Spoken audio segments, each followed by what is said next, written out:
नमस्कार। हम लोग पुस्तकालय एवं सूचना विज्ञान के विषय के अगले यूनिट में हम लोग अध्ययन करने वाले हैं और ये आखिरी यूनिट 2 का यूजीसी नेट यूनिट 2 का ये आखिरी कंटेंट है जिसको हम लोग पढ़ने वाले हैं, आखिरी प्रकरण है जिसको पढ़ने वाले हैं। तो चलिए हम लोग आज देखते हैं पुस्तकालय के विकास में यूनेस्को की भूमिका। हम लोग बात पहले करें दो शब्द का, एक है IFLA इफ्ला और दूसरा यूनेस्को। हम लोग जब यूनेस्को की बात करते हैं तो इसका फुल फॉर्म होता है यूनाइटेड नेशंस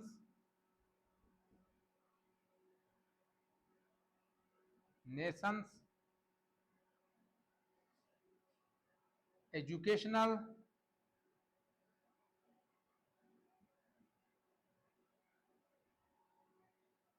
साइंटिफिक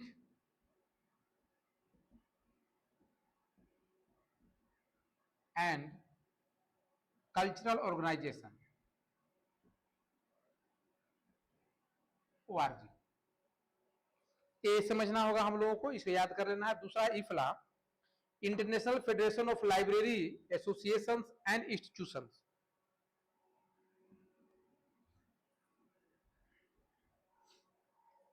फिर प्रोजेक्टर आज कुछ समस्या खड़ा कर रहा है, देखते हैं, क्लास कंप्लीट हो जाना चाहिए।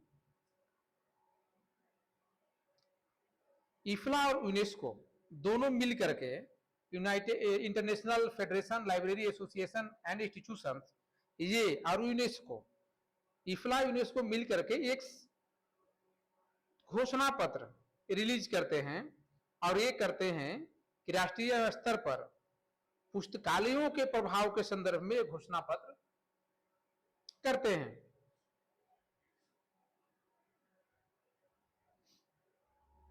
तो जब हम लोग पुस्तकालयों के संदर्भ में जो घोषणा पत्र को देखते हैं तो देखते हैं कि इनका प्रभाव वैश्विक रूप पर बहुत बड़ा पड़ा है। यूनेस्को अपने आप में एक बहुत बड़ी ऑर्गेनाइजेशन है जो शैक्षिक, साइंटिफिक और सांस्कृतिक तौर पे कार्य करती है और बहुत सारे NGOs को ये काम भी देती है ताकि वो उसमें आगे बढ़े, उसमें यूनेस्को का सहयोग करें। फ्रांस में एक घोषणा पत्र का उपयोग स्ट्रासबर्ग शहर के पुस्तकालयों के सामाजिक मूल्यों को बढ़ावा देने के लिए एक रूपरेखा रूप में किया गया था। किस चीज के लिए? पुस्तकालयों के सामाजिक मूल्यों को बढ़ावा देने के लिए, जिसमें विश्व पुस्तक कैपिटल मतलब वर्ल्ड बुक कैपिटल 2024 के रूप में ये शहर इसके लिए तैयार किया गया था और इस पे एक कार्यशाला में इसकी प्रस्तुति दी गई थी। फिनलैंड में क्या हुआ? फिनलैंड में घोषणा पत्र को विभिन्न संदर्भों में प्रचारित किया गया है। इसमें पुस्तकालय और सूचना विज्ञान के छात्रों को व्याख्यान देना, पुस्तकालय कानून के बारे में जानकारी देना, संयुक्त राष्ट्र सतत विकास लक्ष्यों और संस्कृति के लिए नई यूरोपीय संघ कार्य योजना के संदर्भ में घोषणा पत्र को रखना तथा उच्च स्तरीय निर्णय निर्माताओं के साथ वकालत करना इत्यादि शामिल है। तो फिनलैंड में इन कार्यों को हुआ।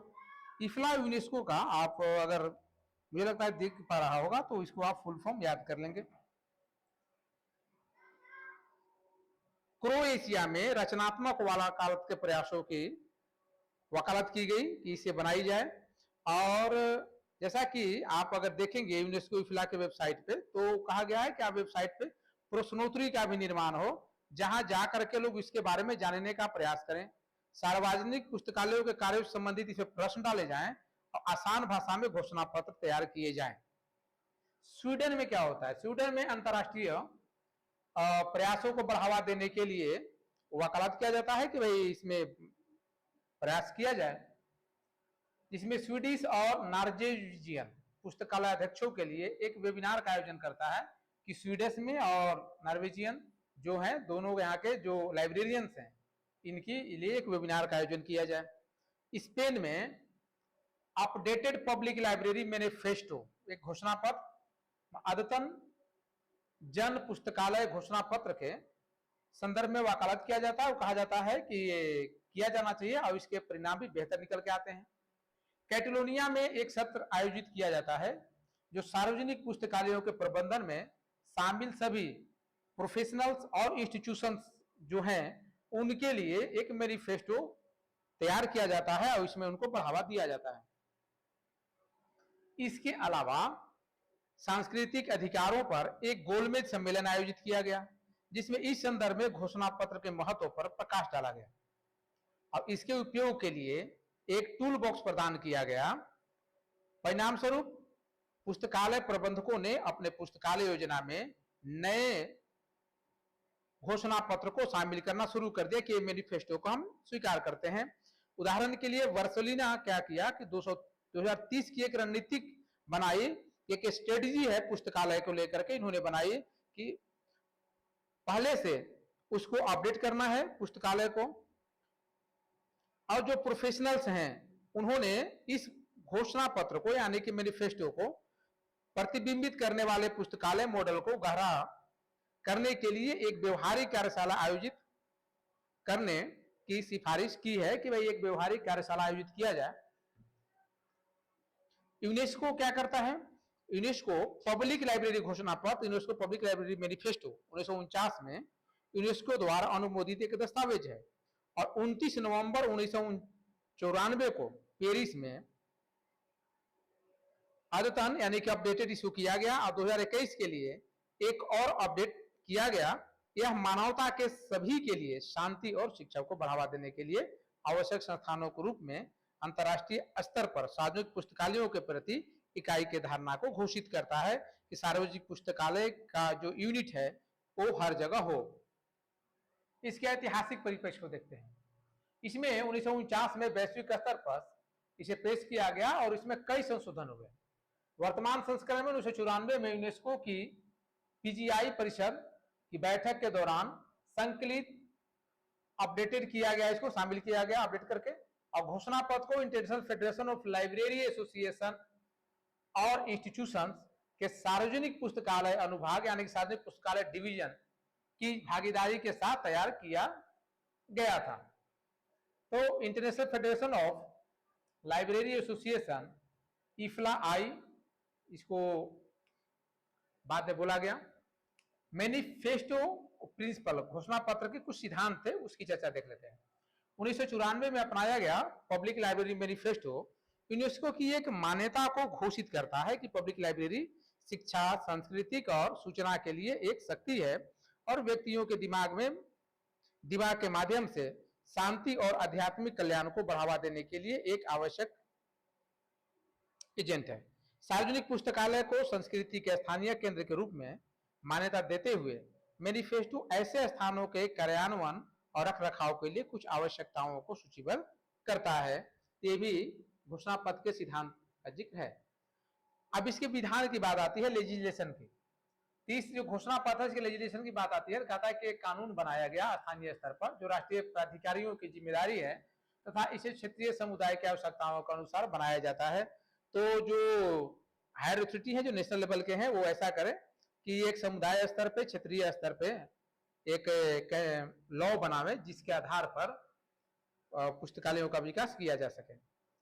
अब एकीकरण की बात आती है, इंटीग्रेशन। एकीकरण मतलब एक साथ शामिल करना। इसे प्रस्ताव किया गया है कि सरकार और समाज पुस्तकालयों को समर्थन देने के लिए एकीकरण नेटवर्क को मजबूत करें। कहा गया कि जो सरकार और समाज है ये एकीकृत करें सारे नेटवर्क को और पुस्तकालय को बेहतर बनाया जाए।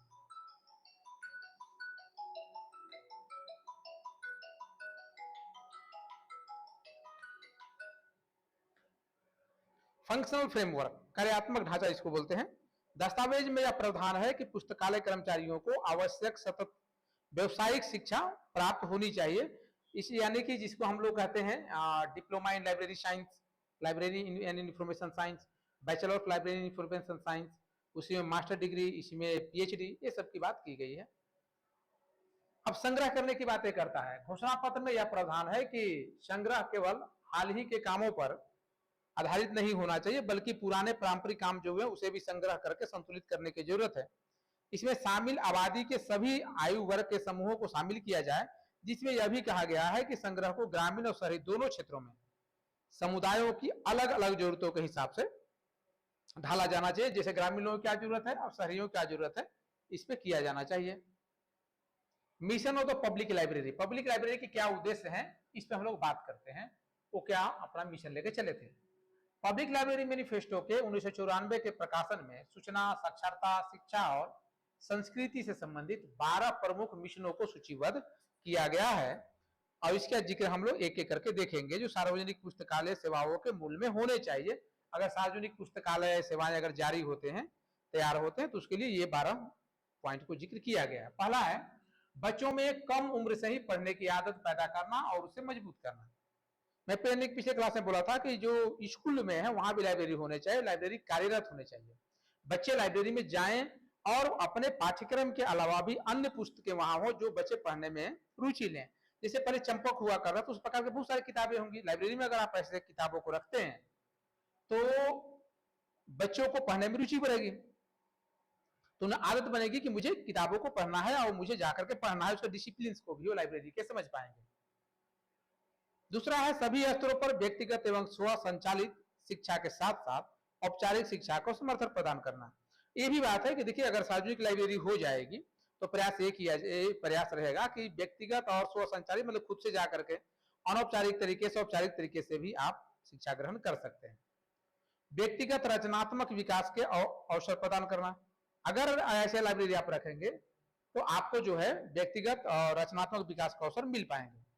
बच्चों और युवाओं की कल्पनाशीलता और रचनात्मकता को प्रोत्साहित करना, क्योंकि अगर बच्चे या युवा अगर लाइब्रेरी जाते हैं तो वहां पे नई नई चीजों को पढ़ करके कल्पनाशील होंगे और कुछ रचनात्मक कार्यों के लिए प्रोत्साहित होंगे।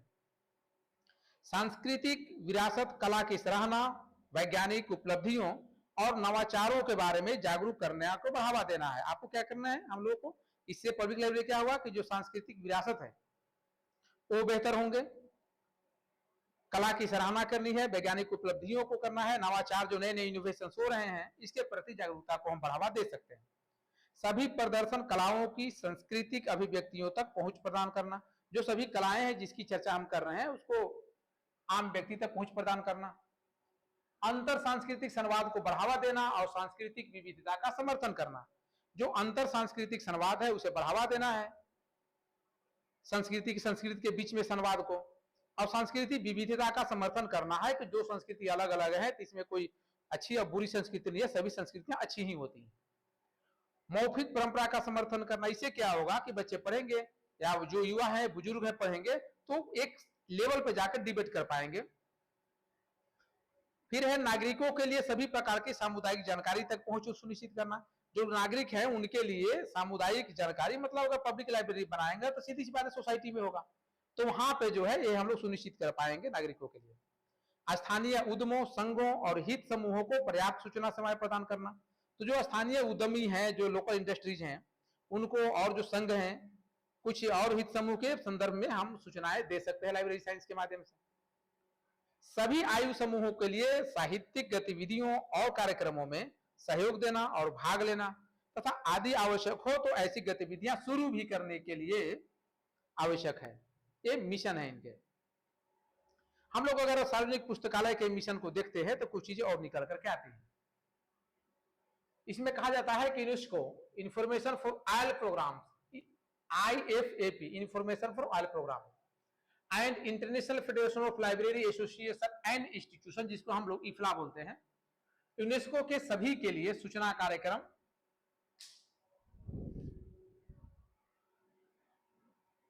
और अंतरराष्ट्रीय पुस्तकालय संघ और समर्थनों का महासंघ, जिसको इफ्ला बोलते हैं, सूचना साक्षर समाजों को बढ़ावा देने में पुस्तकालयों की महत्वपूर्ण भूमिका को पहचानते हैं।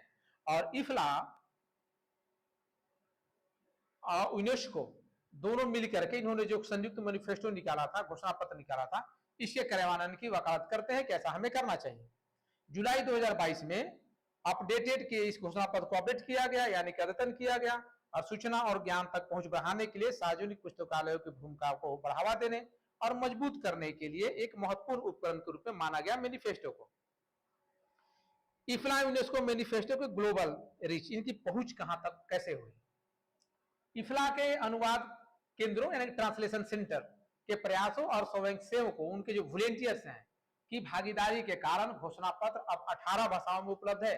ट्रांसलेटर ने क्या किया, 18 भाषाओं में ट्रांसलेट कर दिया और ये उनके वॉलेंटियर के माध्यम से अन्य लोगों तक पहुंच गए, जिसमें अल्बानियाई, असमिया, बंगाली, बर्मी, कैटलन, क्रोएशियाई, अंग्रेजी, फिनिश, फ्रेंच, हिंदी, कोरियाई, लातवियाई, मलयालम, मराठी, तमिल, स्पेनिश, सर्बियाई और पुर्तगाली इन भाषाओं में शामिल है।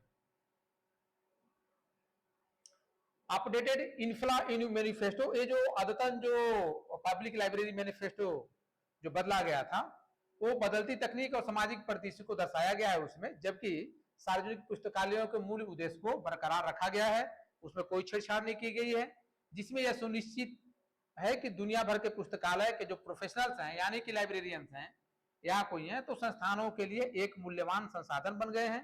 और यह मैनिफेस्टो जो अपडेटेड जो मैनिफेस्टो है को विभिन्न दस्तावेजों में शामिल किया गया है, जिसमें शामिल है कैदियों के लिए पुस्तकालय सेवाएं हेतु इफ्ला के दिशा निर्देश कैदियों के लिए पुस्तकालय सेवाओं के आधार के रूप में। हुआ कि जो जेल में जो कैदी हैं उनके वैचारिक परिवर्तन के लिए, उन्हें बौद्धिक रूप से ठीक रखने के लिए, उन्हें मानसिक रूप से ठीक रखने के लिए, उनके लिए भी लाइब्रेरी की सेवाएं होनी चाहिए। डिपुटासियो डी बार्सिलोना की 2023 कार्य योजना इनके 2014 सार्वजनिक पुस्तकालय सामाजिक मूल्य मूल्यांकन को अद्यतन करने के लिए किया गया। स्ट्रासबर्ग की विश्व पुस्तकालय पूंजी आवेदन स्टाफ वर्ष के शहरी पुस्तकालयों के सामाजिक मूल्यांकन पर भी प्रकाश डाला गया है। आज बस इतना ही, मिलते हैं अगले क्लास में।